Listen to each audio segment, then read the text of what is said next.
رسول الله سلام عليك يا رفيع الشمس. بسم الله الرحمن الرحيم. السلام عليكم ورحمة الله وبركاته. الحمد لله الذي جعل الشهر الرجب شهر الله وجعل الشهر الشعبان شهر لي وجعل الشهر رمضان شهر الأمة. الحمد لله الذي أنزل السكينة في قلوب المؤمنين ليزدادوا إيمانا مع إيمانهم. أشهد أن لا إله إلا الله وأشهد أن محمدا عبده ورسوله.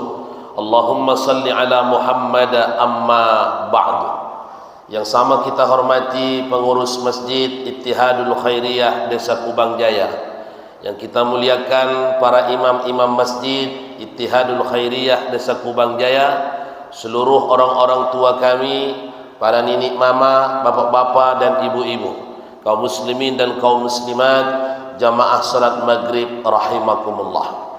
Bersama-sama kita lapaskan kalimat Alhamdulillahi Rabbil Alamin. Inilah kalimat yang selalu kita ucapkan di saat kita mendapatkan nikmat dari Allah Subhanahu wa taala, agar kita merasakan nikmat itu, bahwa nikmat itu kita dapat bukan karena kita, tapi nikmat itu kita dapat karena diberi oleh Allah. Maka ketika lisan mengucapkan kalimat tahmid alhamdulillah, lalu kemudian sampai ke dalam hati, lalu hati kemudian mengakui bahwa nikmat itu dapat diberi, dan kita dapat karena diberi oleh Allah, bukan karena kitanya dan bukan karena hebatnya kitanya, tetapi semua itu datang karena Allah Subhanahu wa taala.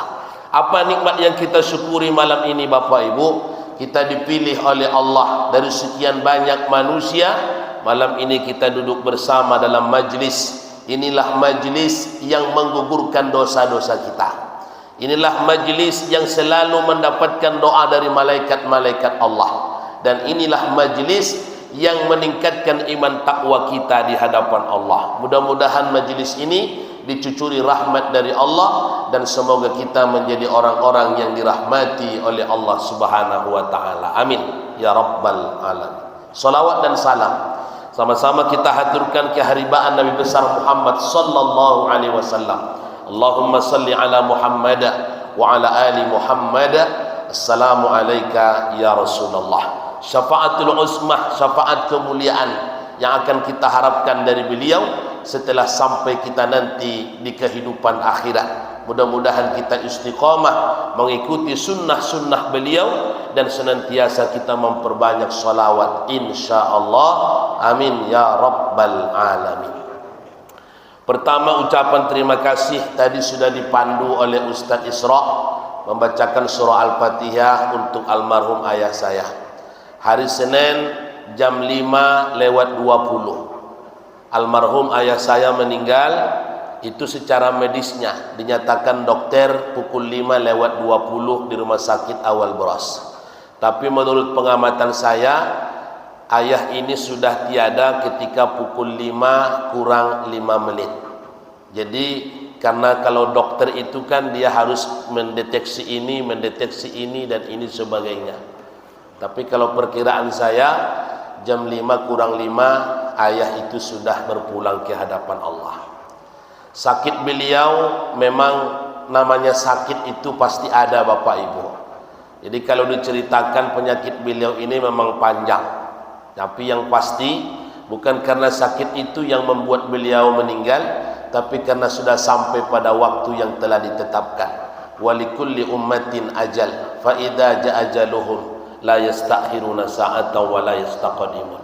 Ketika ajal itu telah sampai, maka tak dapat dimajukan dan tak dapat dimundurkan. Kalau karena sakit itulah yang membuat ayah meninggal, banyak orang yang sakitnya sama dengan ayah saya. Sampai hari ini bapak itu masih hidup. Kalau karena sakit itulah yang membuat ayah meninggal, banyak juga jamaah-jamaah saya yang lebih parah daripada itu penyakitnya, sampai hari ini masih hidup juga.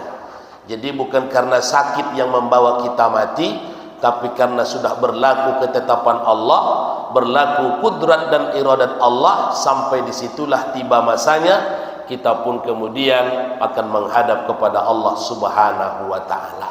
Bapak Ibu yang berbahagia, maka kata Rasulullah sallallahu alaihi wasallam, nikmatani maghbunun fihi makasirun minan nas. Ada dua nikmat yang selalu Allah berikan kepada hamba-hambanya, tetapi terkadang hambanya lupa ketika mendapatkan dua nikmat itu. Apa dua nikmat itu Bapak Ibu? Yang pertama adalah as-sihah, nikmat di waktu sehat. Yang kedua adalah al-faragh, nikmat di saat waktu lapang. Tidak semua orang mampu menggunakan waktu sehatnya untuk taat kepada Allah, dan tidak semua orang mampu menggunakan waktu luangnya untuk taat kepada Allah. Maka kita malam hari ini dipilih oleh Allah, dua-duanya kita dapatkan. Selagi sehat kita kumpul di masjid, selagi waktu ada kita manfaatkan dengan sebaik mungkin. Mudah-mudahan ini dicatat sebagai amal soleh, akan kita bawa menghadap Allah Subhanahu wa taala. Amin ya rabbal alamin. Bapak Ibu yang berbahagia, di dalam salah satu kitab yang ditulis seorang ulama yang bernama Syekh Ahmad Ad-Dardiri rahimahullahu ta'ala, lalu kemudian nama kitabnya disebut dengan kitab Dardir.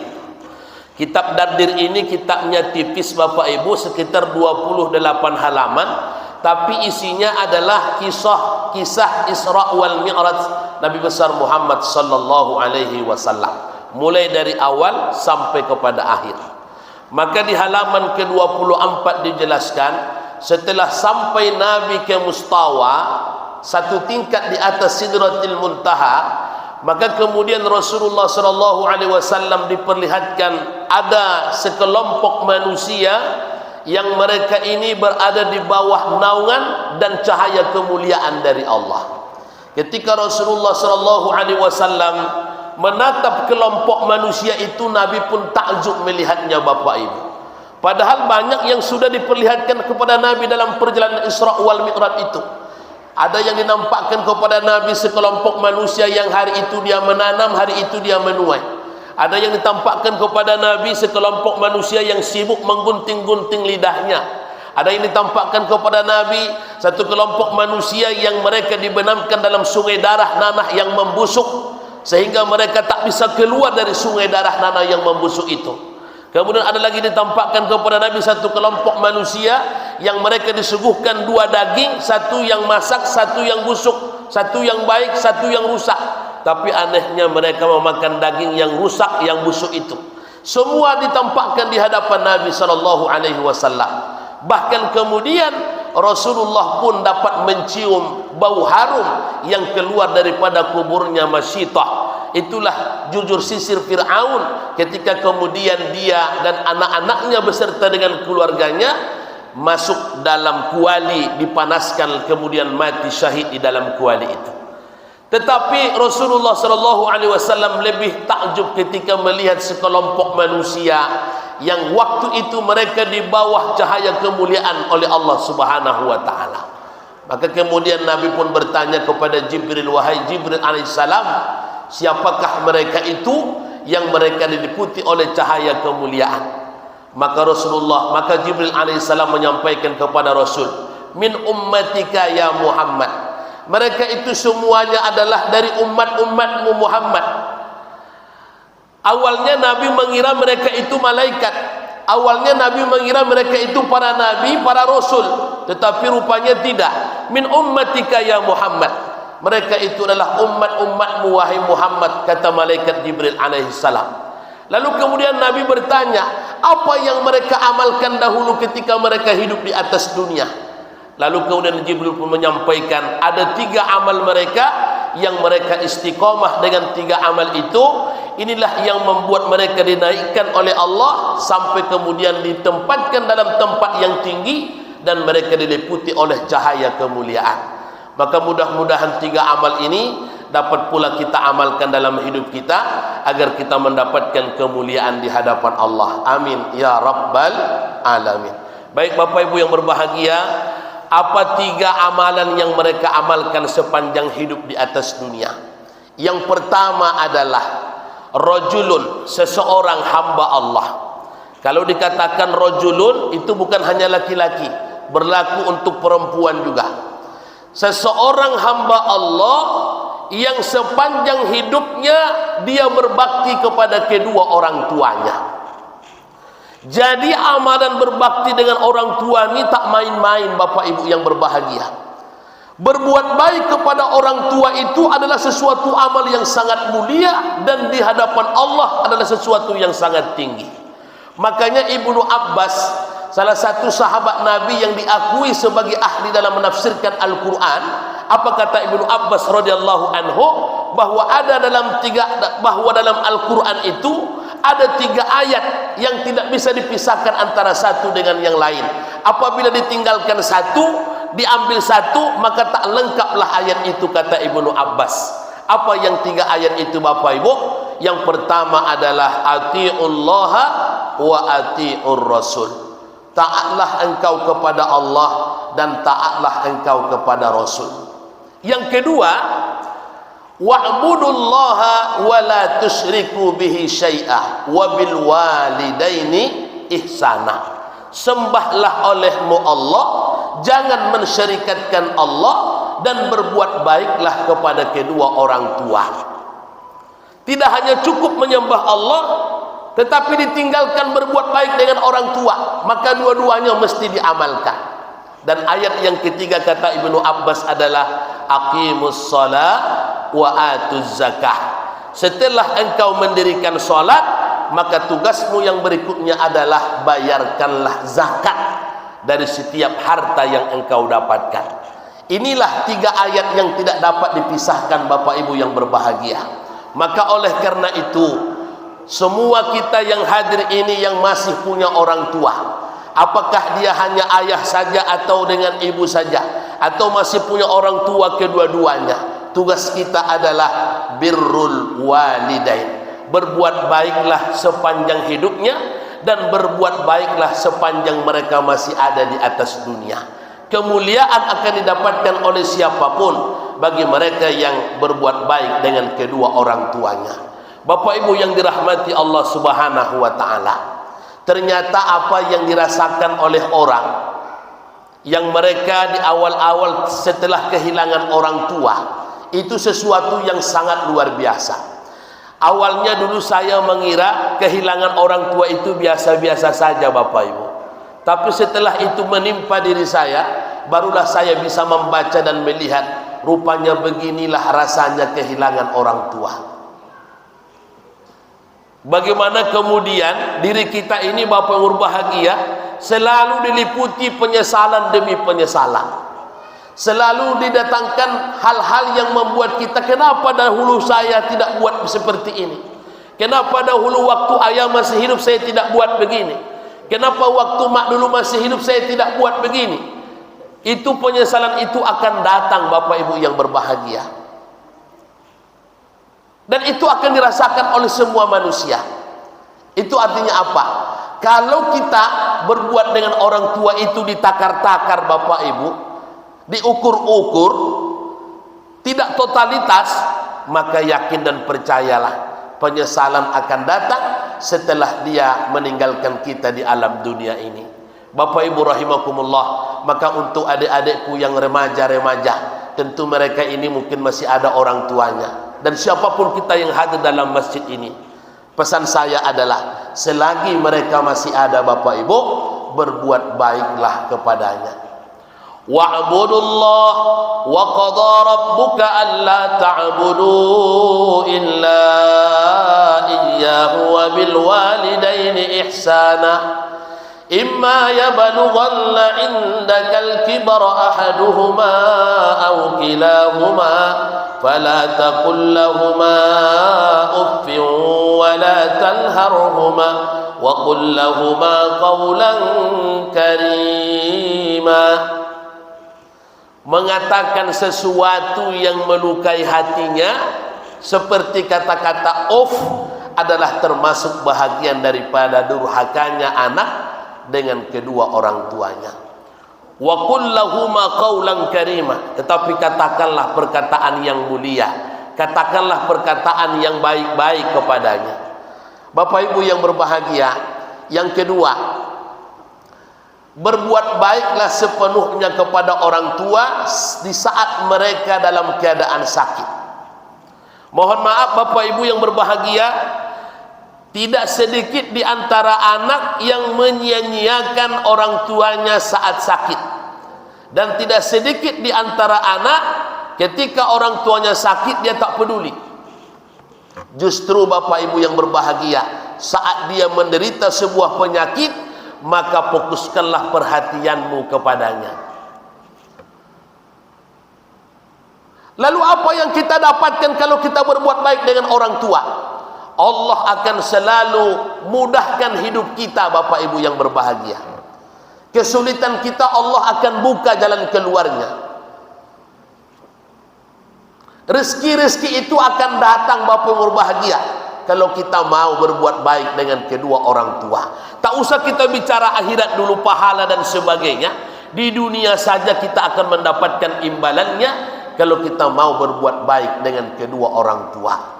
Bapak Ibu rahimakumullah, ini yang kadang-kadang yang kita lihat justru berbalik. Tidak ada rasa peduli dengan orang tua. Saat orang tua sakit ditinggalkan, saat orang tua sakit tak dipedulikan, saat orang tua sakit tak dijenguk dan sebagainya. Alasannya apa? Sibuk bekerja, sibuk bekerja, sibuk bekerja, sibuk bekerja. Macam dia ajalah orang yang paling sibuk di dunia ini Bapak Ibu. Ingat, semua akan datang penyesalan ketika dia sudah meninggalkan kita. Marilah kita mengingat-ingat Bapak Ibu berapa jasa orang tua kepada kita di masa dahulu. Tak bisa kita bayar. Saya kalau mengingat ada satu syair yang dahulu sering itu dilantunkan. Kalau syair itu diperdengarkan, itu merinding bulu roma saya Bapak Ibu. Kenapa? Karena syair itu mengingatkan kita di masa dahulu. Coba ingat waktu kecilmu, 2 tahun kau disusukan. Coba ingat waktu kecilmu, 2 tahun kau disusukan. Tengah malam waktu tidurmu selalu dilihat dan didengarkan. Tengah malam waktu tidurmu selalu dilihat dan didengarkan. Ini syair yang mengingatkan kita di masa dahulu. Jika engkau sedang menangis, kerja bunda pun ia tinggalkan. Jika engkau sedang menangis, kerja bunda pun ia tinggalkan. Segera menimang anak yang manis, badannya lelah ia tahankan. Segera menimang anak yang manis, badannya lelah ia tahankan. Itu syair-syair dulu. Udah banyak orang yang lupa syair itu Pak, karena terlalu banyak lagu-lagu modern sekarang masuk. Masih ingat ibu-ibu syair itu? Bu, bu, apa? Masih ingat syair itu? Luar biasa Bapak Ibu.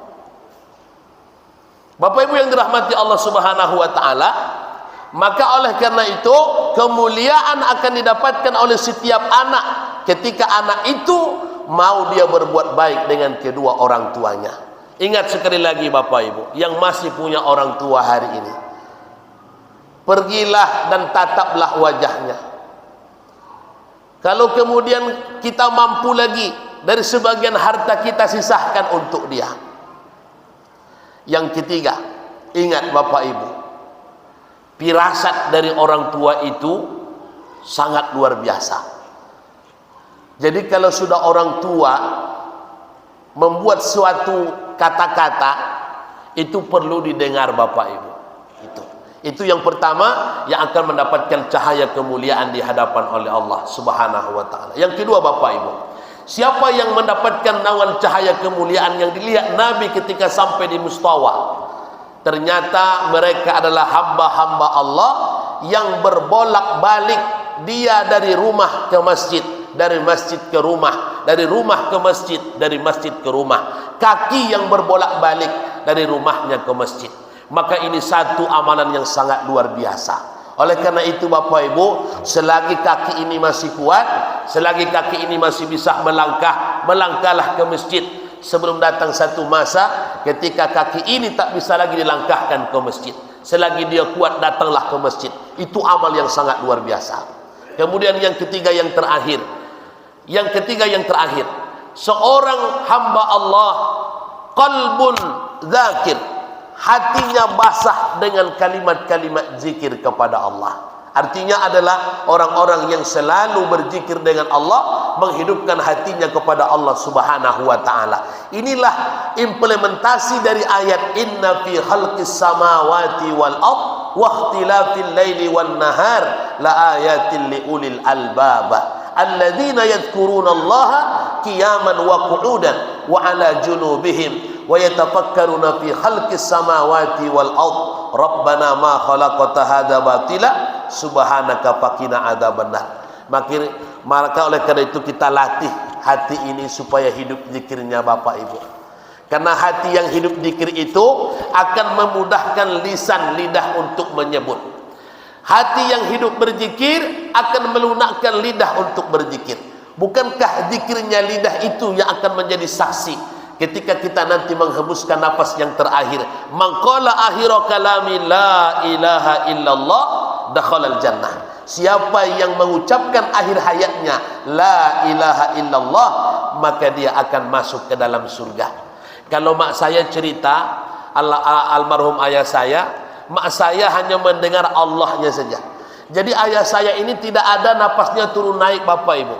Tidak ada turun, naik lagi tidak ada.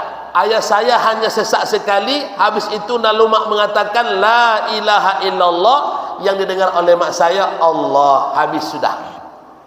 Itu cerita mak saya.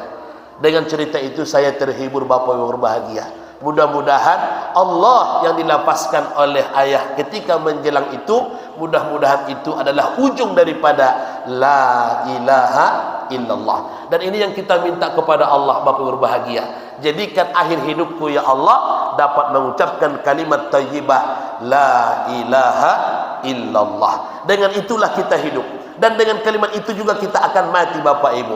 Alaiha nahya wa alaiha namut wa alaiha nub'atsu insyaallah minal aminin. Dan dengan kalimat itulah kita akan dibangkitkan pada hari akhirat, pada hari kiamat. Dan kalimat itu jugalah yang menjadi pintu daripada surganya Allah. La ilaha illallah Muhammadur Rasulullah. Inilah tausiah kita malam ini Bapak Ibu. Sengaja ini saya percepat karena saya mengisi Isra Mi'raj malam ini di Jalan Hang Tua Ujung dekat pemancar RCTI. Jadi kalau saya isya di sini takut kelamaan jamaah menunggu di sana. Memang ini sengaja saya percepat tadi ceramahnya. Jadi mohon izin kepada pengurus, mohon maaf kepada seluruh jamaah. Kita cukupkan sampai di sini dulu. Menjelang masuk waktu isya mungkin kita ambil entah amal-amal sendiri-sendiri, nafsi-nafsi ya. Mohon maaf untuk kali ini. InsyaAllah mudah-mudahan Bapak Ibu sehat-sehat semuanya. Dan mudah-mudahan kita dipertemukan di perjumpaan berikutnya. Amin ya rabbal alamin. Subhanakallahumma rabbana wa bihamdika asyhadu an la ilaha illa anta astaghfiruka wa atubu ilaik. Billahi taufiq wal hidayah. Wassalamualaikum warahmatullahi wabarakatuh. Nanti dipotong sedikit itunya Pak ya. Cerita saya dengan ayah. Kalau syairnya enggak usah potong.